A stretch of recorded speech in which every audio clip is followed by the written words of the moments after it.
just read you a chapter from the book that I wrote. It's entitled A Child at War. You know, they say, and they say is a very big family, that when you've lived through a war, it means that nothing will ever be quite the same again. And I think there's some truth in that. The taste it leaves is bittersweet. It's bitter in its senseless loss of life and ensuing suffering, sweet in its companionship and togetherness, shown by the true grit and determination of those who, deprived of so much, are determined to make the most of what they have. Although only a child living in Gorleston-on-Sea, my recollection of the last war remains forever in my memory.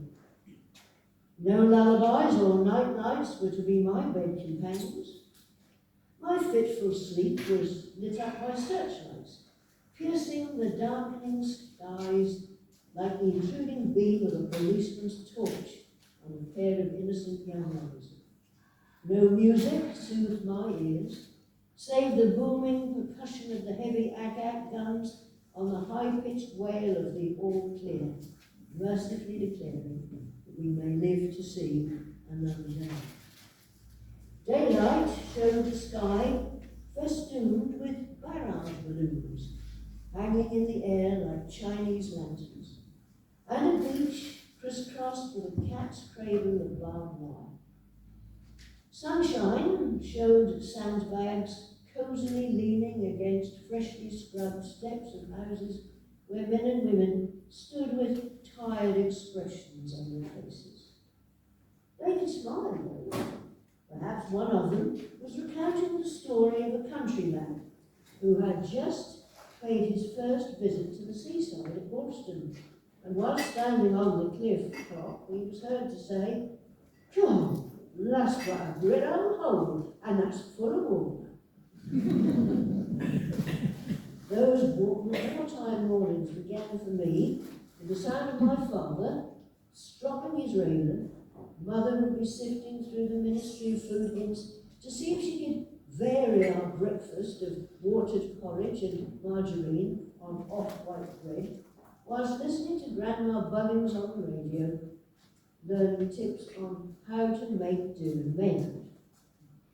Journeys to and from my convent school at Great Yarmouth provided hair-raising experiences and lasting friendships.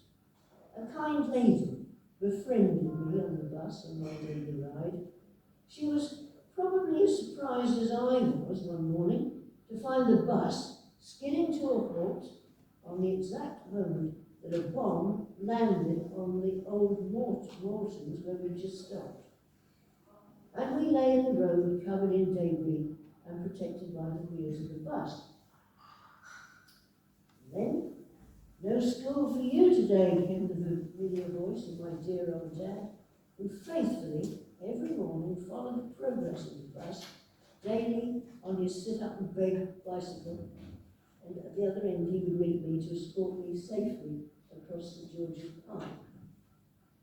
Once at St. Louis Convent School, music and movement was often interrupted by that of another kind. "But you must try to suck as well as blow, dear," came the kindly voice of one of the sisters, whilst I continually remained off-key in the concerto for gas masks, performed by those of us who had regularly to practice wearing it. At least mine had a Mickey Mouse face, and was not quite so grotesque as my father's policeman, which frightened me so much I wouldn't even open the cupboard in which it was kept. Claustrophobia surely had its heyday during those days.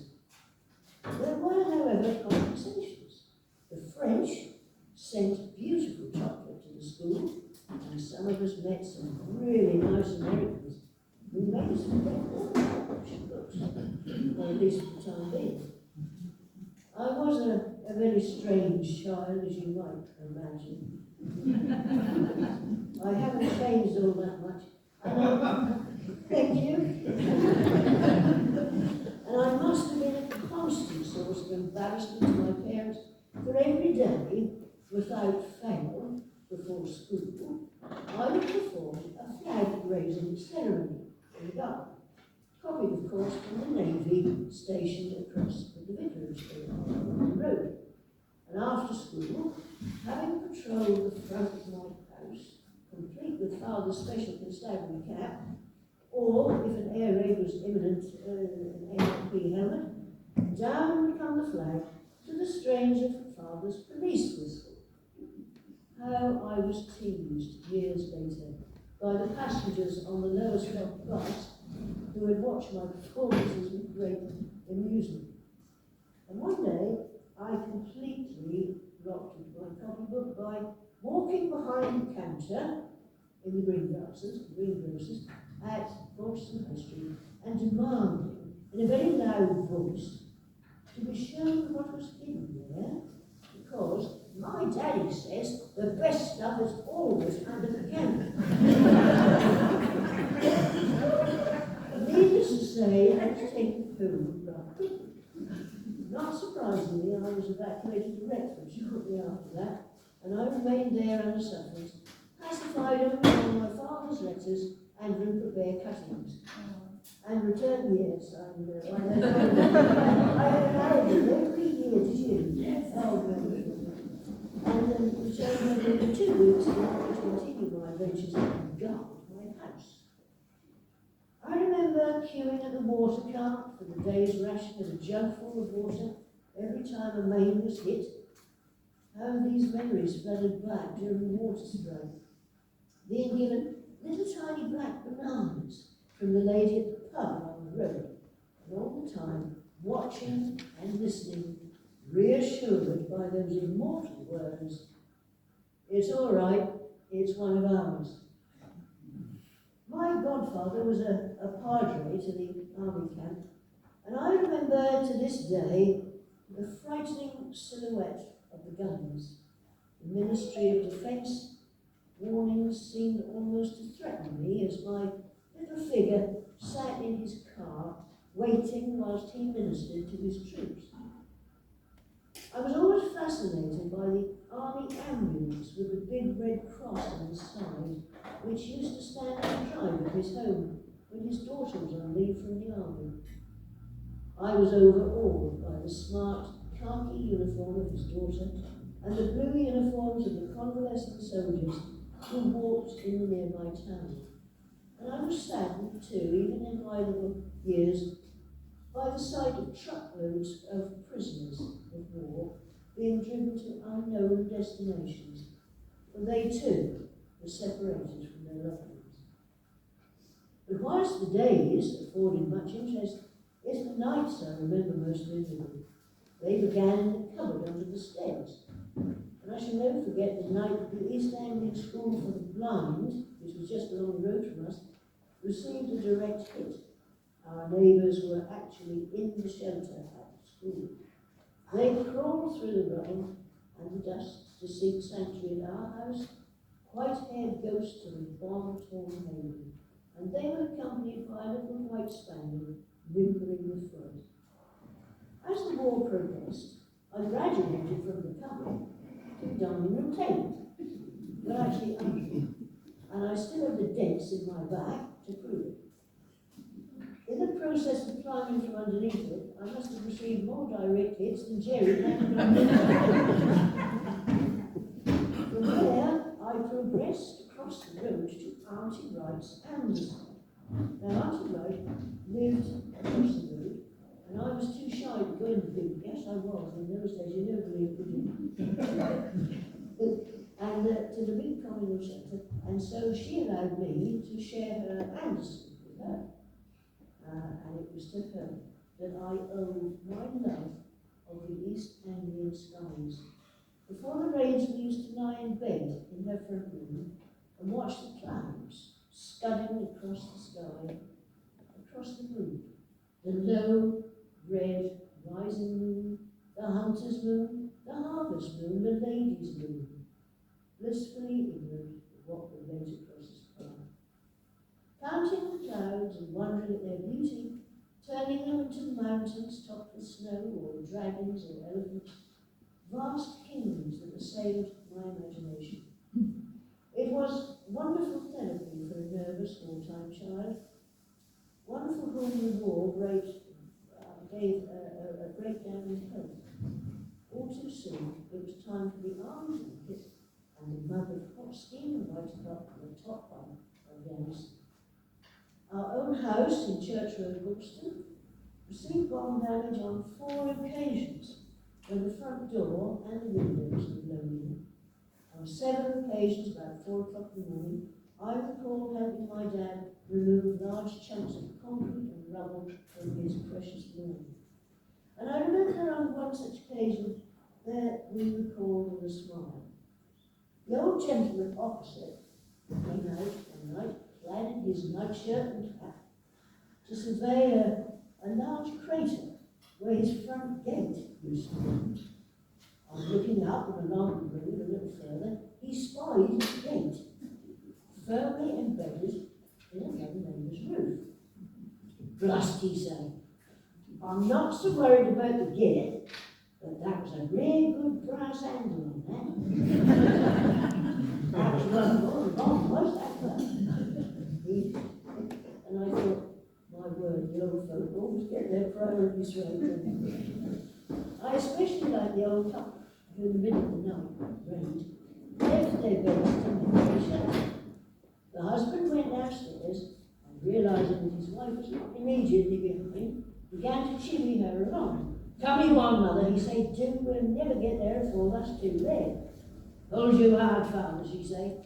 I'm a-coming. I'm just a-putting on my knickers, because I want to look a bit respectable when they find me.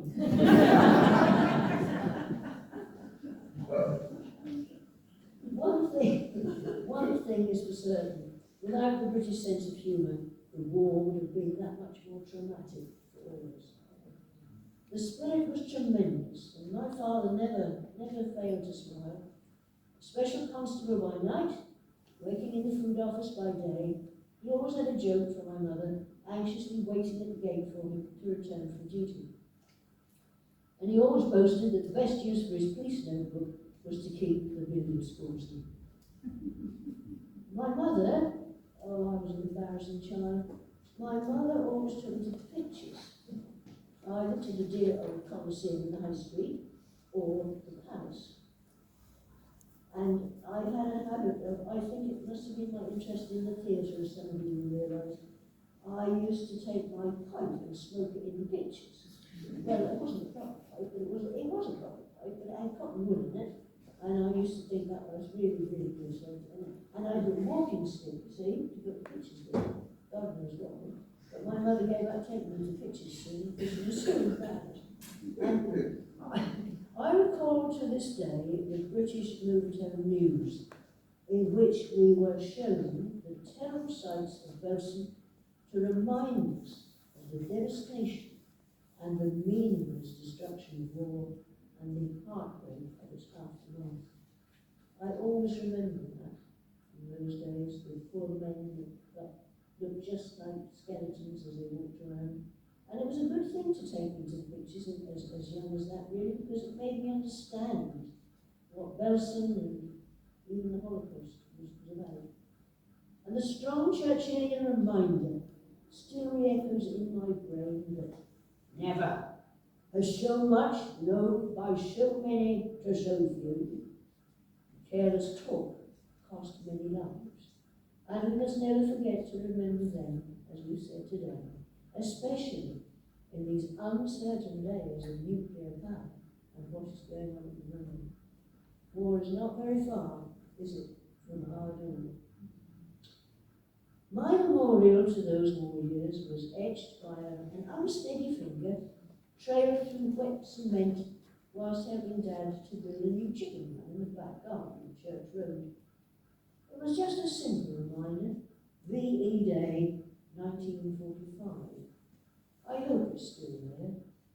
Whether it is or not, I believe that what they say when they have lived through a war, things can never be quite the same again. And finally, the poet Siegfried Sassoon wrote about just such a sentiment in his poem that he entitled They. Perhaps he should have the last word on these childhood memories.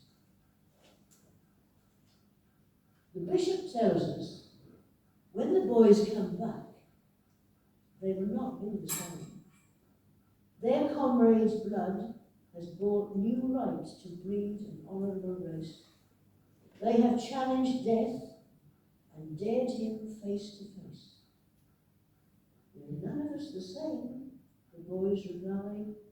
You'll not find a chap who has served that hasn't found some change. And the bishop said, the ways of God are strange.